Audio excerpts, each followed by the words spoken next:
Mga kachika, eto na naman tayo. Naghahanda na ba kayo? Dahil ang Instagram at TikTok literal nagliliyab matapos ang sunod-sunod na pasabog ni Ellen Adarna laban sa asawa niyang si Derek Ramsey. At kung akala niyong tapos nga yung issue, nope.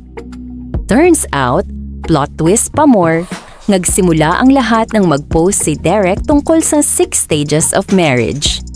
Cute sana, sweet sana, pero nag-react si Ellen bigla at ang sabi niya, sympathy fishing.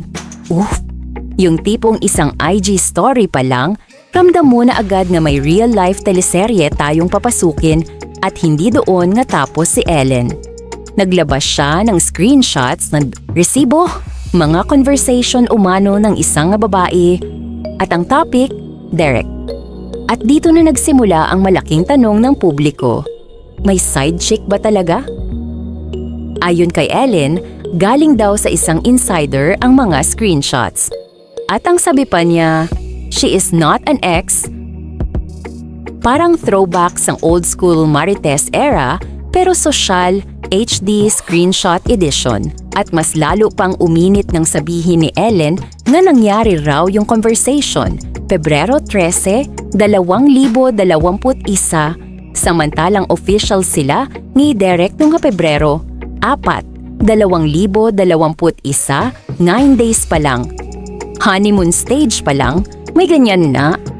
Ito ang tanong na ibinato mismo ni Ellen sa publiko.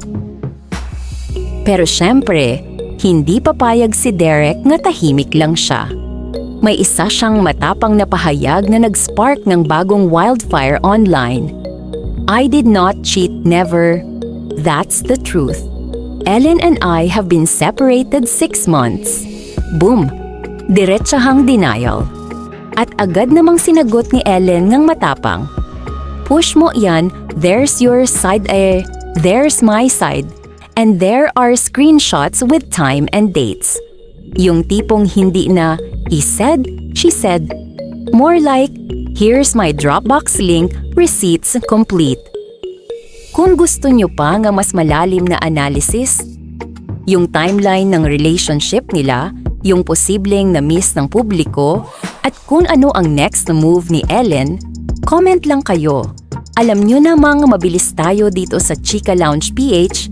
Like, subscribe, at i-hit ang notification bell para updated kayo sa lahat ng mainit, maayos, at klase na intriga. Maraming salamat mga kachika.